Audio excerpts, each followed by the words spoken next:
Hey everyone, welcome to Ajay and Nathan Discuss Movies, a show in which we discuss movies both old and new. Today we have a new movie that's out in the theaters now, and we'll just cut the BS because we want to discuss this movie, and it's a movie that I think it's well worth your time watching, and that movie is... The Substance. Directed by...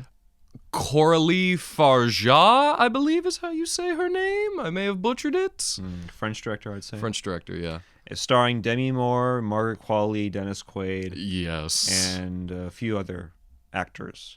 But Nathan, what was the movie about? Yes, The Substance is about an aging Hollywood actress played by Demi Moore, who is given a second chance at stardom when she discovers a drug called the substance that allows her to live a week of her life as a younger, hotter version of herself before she has to switch back, and the only thing she has to do is follow the rules of the drug, give time to each personality type of herself, but it goes horribly wrong and she starts to abuse the substance, and that is the general gist of the movie.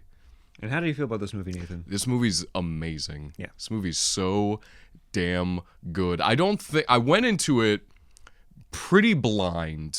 I'd only seen the one trailer, and I'm just like, that looks kind of wild. And then you tell me it's really good. I'm seeing like heaps of praise for it. And then I go see it in a completely empty theater, and it's probably one of the best movies of the year, one of the best theater experiences I've had this year, because there's absolutely no one, and so I just felt like I was hallucinating the entire thing, because the movie's just so wild and weird that I'm just like, is this even happening right now? I have no idea what I'm seeing, but such a fantastic movie. Yeah, I concur. I completely agree with you. This is easily one of my favorite movies of the year. It's probably going to be my top one. I think I messaged to you about my top 5 films so far. Yeah. And we'll obviously have the State of the Film address. It'll be a little bit more changed in terms of the structure of that episode later in the year. But yeah, this is easily like my favorite film. It's up there with Civil War as my favorite film of the year so far, and I love it so much. It's a great body horror film. Demi Moore is, I mean, obviously the Academy doesn't really care about horror movies. They don't care about genre films, no. But this film deserves, this actor deserves an Oscar. She does, yeah, no. For her performance, because this entire film hinges on that performance. If that performance goes dry, if it goes awry, I don't necessarily think that this would be a great film. Yeah, no, it's really all like, it's all her. It's Margaret Qualley as well is really good, and both of them, I think for long stretches of the movie, there's like no dialogue for either of them, and so a lot of the performance is just like these like micro facial expressions, and Demi Moore is able to get across so much without having to say anything. But when she does, like, she's given more to do throughout the movie, she goes all in and all out. This is one of the most like kinetic, like chaotic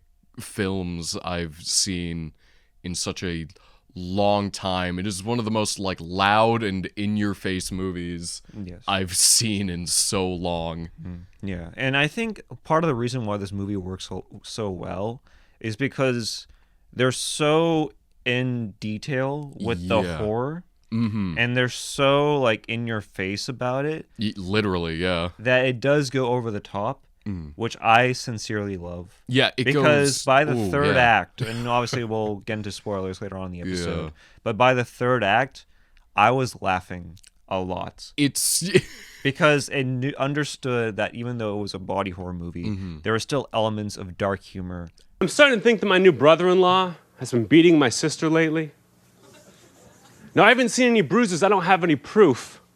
But I went over there for dinner last weekend, and her cooking has gotten much better. Scattered throughout this entire film. Throughout the entire thing. Yeah, no, you said it. The movie is over the top. It is so blunt and in your face about it. Like, and I mean that literally. I think like the first time we see Dennis Quaid is like an extreme close up. Yeah, of him pissing in a urinal. Yeah, no, his face is just like pressed against the screen. It looked like a fisheye lens, basically. It was a ridiculous shot, and just the way he's introduced, just screaming into his phone. He's like, I need a new actress. I need her young. I need her hot. As you just like hear him just like pissing into this bowl. It's important to state. It's so insane. It's important to state the character that Dennis Quaid plays. So what is that character that Dennis Yeah, Quaid he plays? plays like the seedy, gross, slimy, like studio executive, and he is hamming it up so hard. He is just oozing just like sleaze the entire film. He kind of reminded me a lot like Karl Lagerfeld. Are you familiar with him? He's like a fashion designer. No, I think he passed away, but he was very big on like I don't know, women's bodies and all that. I think he called Adele fat at one point back in the day.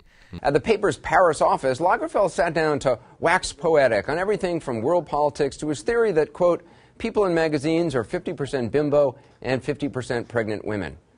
But it was what he said about singer Adele that really got people's attention. Lagerfeld said, and I quote, the thing at the moment is Adele. She's a little too fat, but she has a beautiful face and a divine voice. So he kind of reminded me a lot like Karl Lagerfeld. Okay, it's like a misogynistic creep. Some, I think, closeted gay, maybe gay. He kind of gave like gay vibes. I mean, he was very flamboyant and loud. It was a mix of Karl Lagerfeld and like Graham Norton. Sure. Kind of reminded me of Graham. I mean, his suits were very expressive, so I guess that's the very Graham Norton part of it. Not saying Graham Norton would do that, but I'm just saying it kind of reminded me of like I think maybe he was playing the British accent too. Maybe he was British. I'm not so sure. I don't think he was. I think he's just like loud and weird. Like he's just so like weird and creepy. Like the man is hamming up his performance. That's kind of like everyone in the movie, with the exception of like Demi Moore and Margaret Qualley, who are playing it more straight, but like it just adds to like it keeps their like conflicts grounded while everything else in this world is just so big and loud and boisterous. Like every like side character has like such weird like delivery of their lines. Like she meets like an old like school friend and he's like, oh geez, you're still the prettiest girl I've ever seen. It's just like the way he delivers that line. Her roommate, not roommate, but her neighbor. Oh yeah, her just neighbor like, that just creeps on her. Yeah.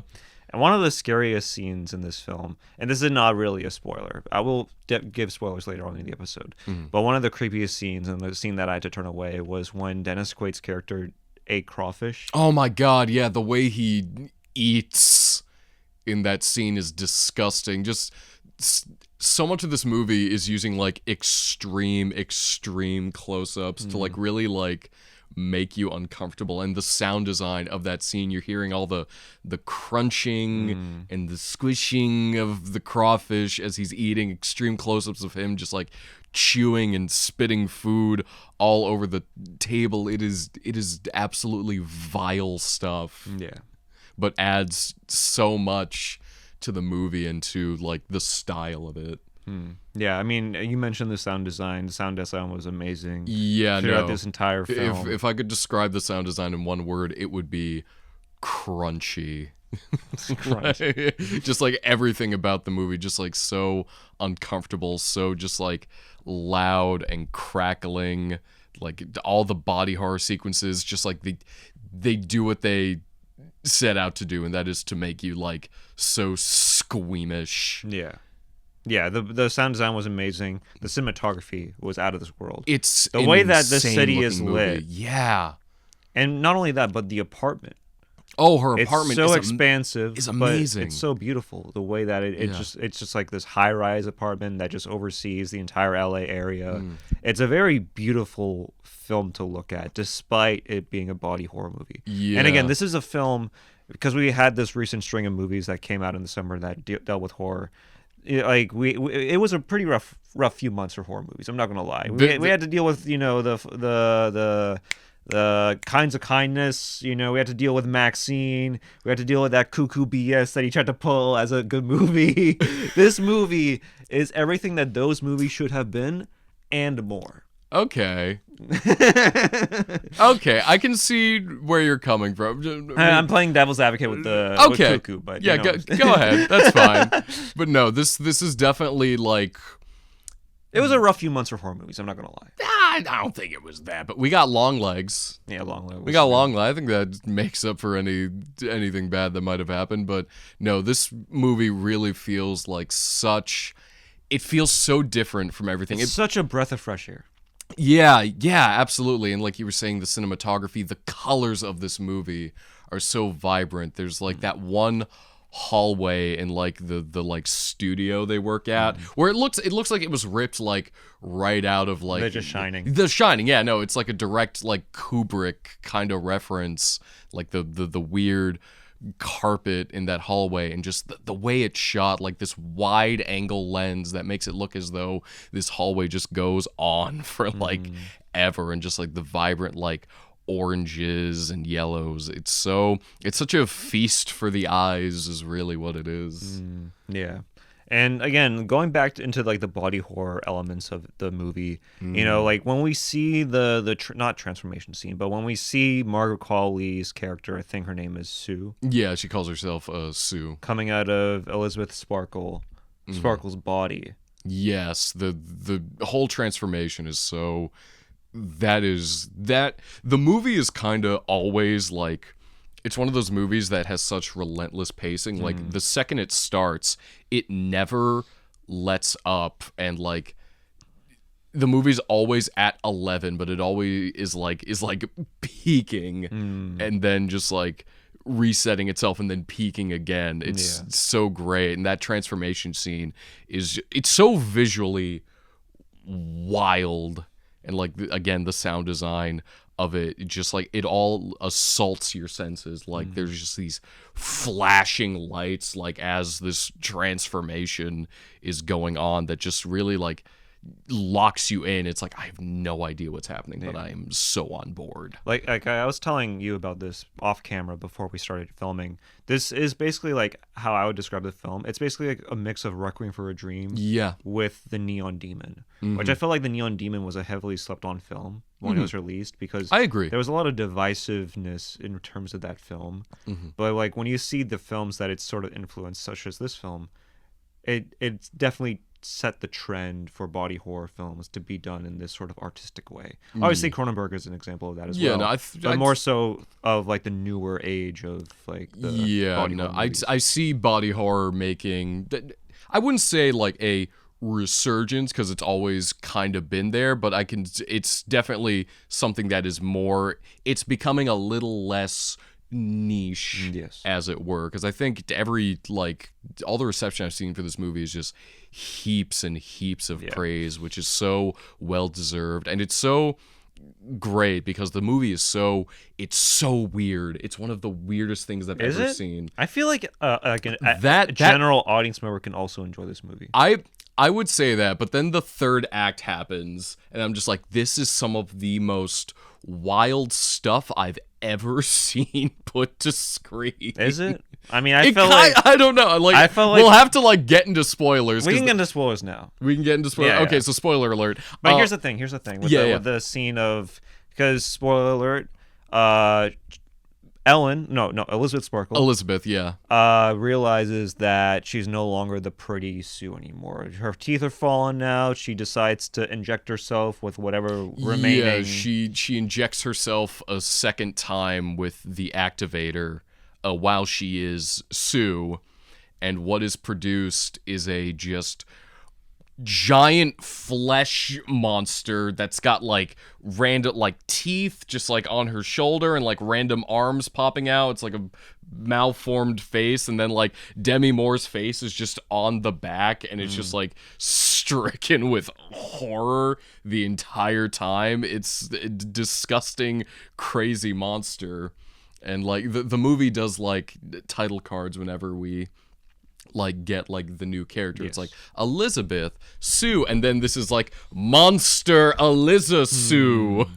And like when that happens, I'm like, oh, is the movie wrapping up? And then it just keeps going, and I was so excited.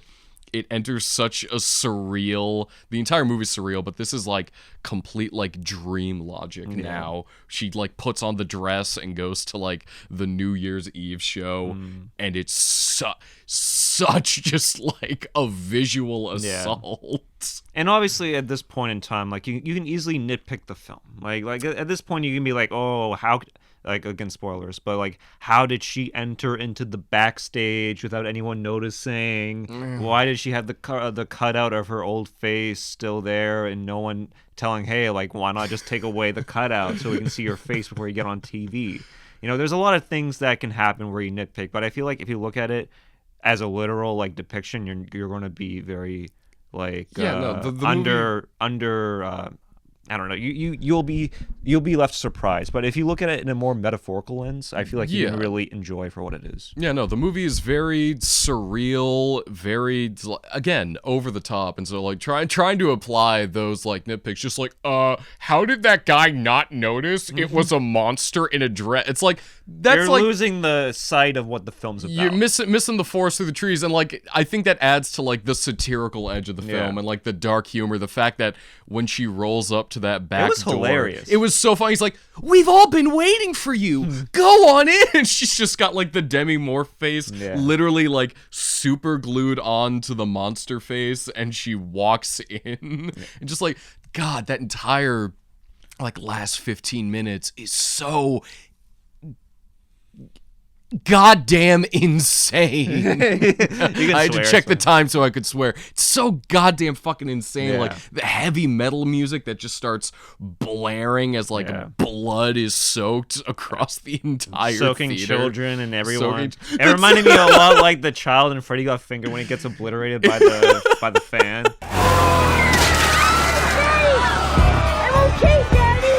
By the airplane. I was like, is this Freddy Got Fingered now? It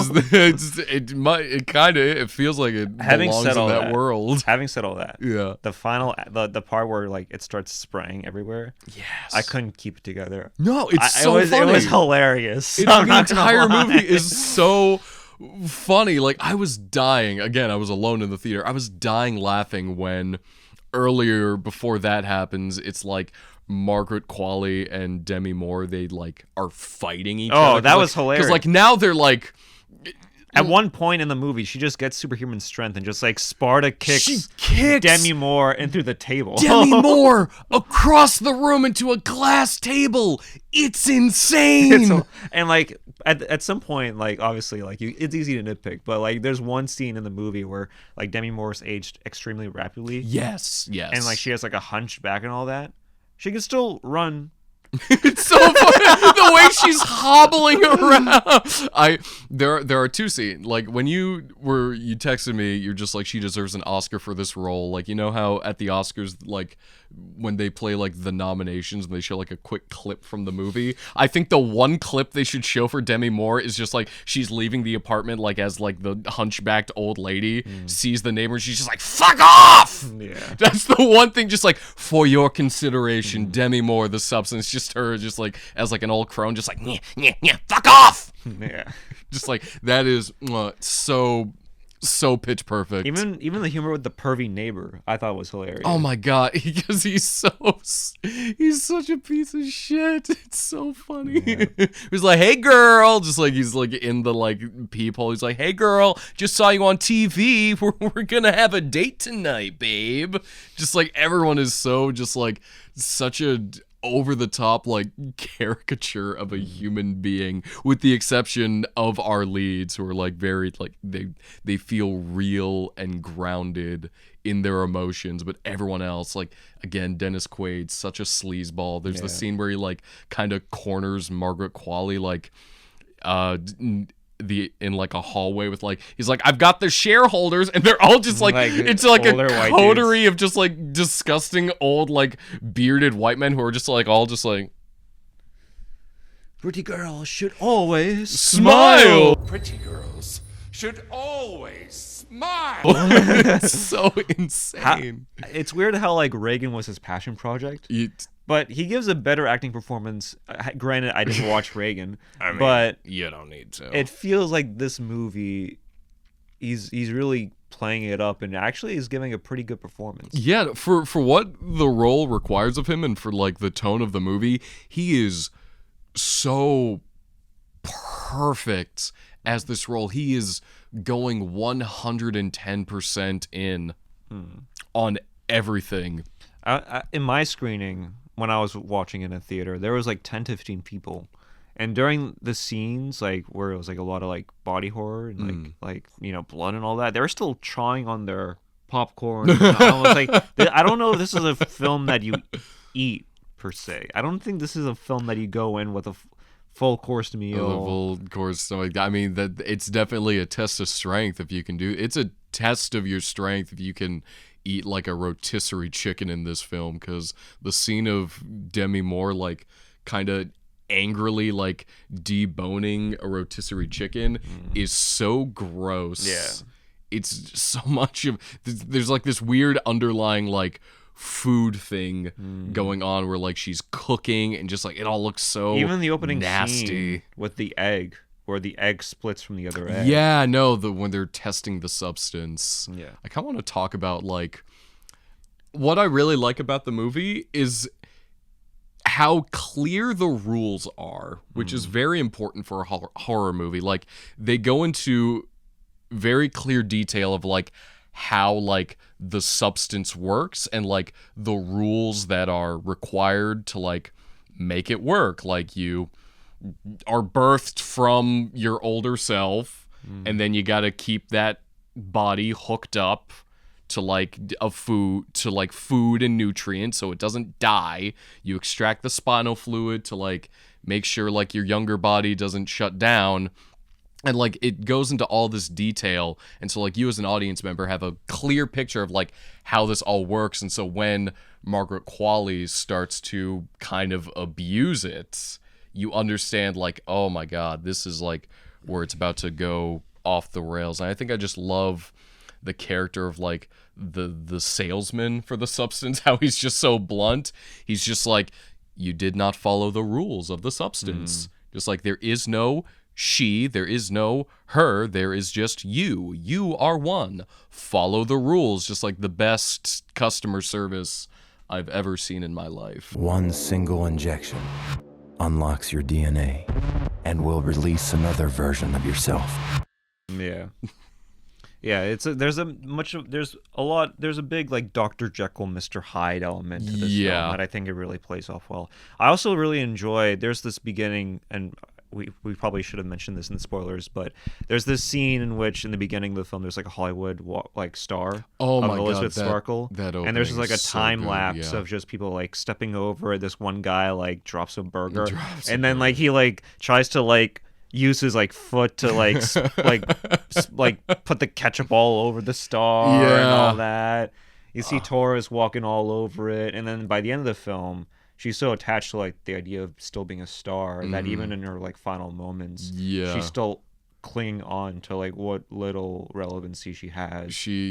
It's such a great way to open the movie, and just like I was waiting for them to come back to that star, and when they did, it did not disappoint when she's just a face puddle. It would have been hilarious if they just ended the movie with Coldplay Sky Full of Stars playing while Demi Moore's just looking up.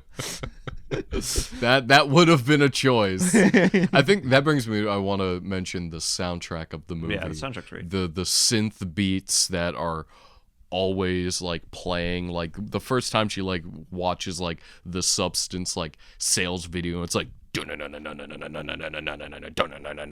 like, oh my god, oh like yeah, I'll buy this drug too. You got me sold. Yeah. Overall, wrapping up our thoughts. A fantastic film that we highly recommend you go see. You probably have not seen a movie quite like this in a very long time. It is a feast for the senses. It is funny. It is uncomfortable. It is fantastic performances, direction, visual style. It's everything you want. Yes, I 100% agree. I love this film. I thought the cinematography was great. The sound design was great. It does come in at 2 hours and 20 minutes. And while there are issues with the pacing, it wasn't enough to like distract me from the film. You know I what? really enjoyed this film, and despite the fact that there were times where I was checking my phone, it wasn't because I didn't like the film. It was just because I was just so enthralled by it that I was like, this is still going on, like in a good way.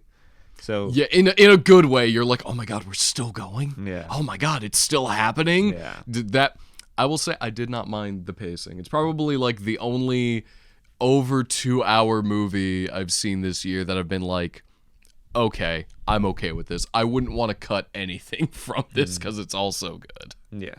So overall, I really enjoyed it. What do you include this in your top 5 films? Easily.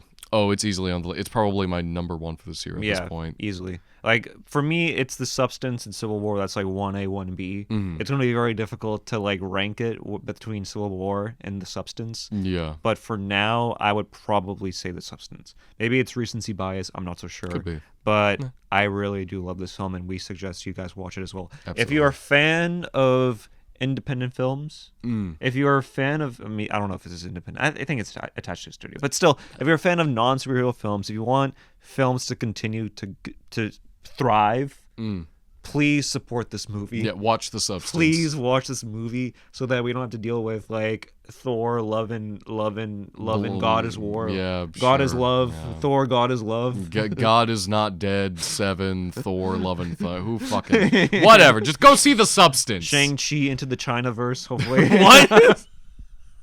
We don't want to see another sequel or reboot of a Marvel movie. Please, please, for the love of God, watch The Substance. Please. Watch The Substance. Please. All right. I think that's it for us. We're going to be discussing Jennifer's Body, so that's our next episode. Yeah. We're probably going to be we're probably going to still wear the same clothes. Yeah. For the next review. So who knows? Yeah, who knows? Maybe we're shooting this all in one day. Yeah. You won't know. Who knows? But yeah, we're discussing Jennifer's Body to continue our discussion of our Spirit of Halloween movies. Yeah, Halloween. It's a Halloween Spirit of Halloween extravaganza. movies, yeah. Spirit Halloween. Sponsored by Spirit of Halloween. Thanks, Spirit Halloween. All right. Go watch The Substance. Please. That's our review. Yeah. Bye. Bye.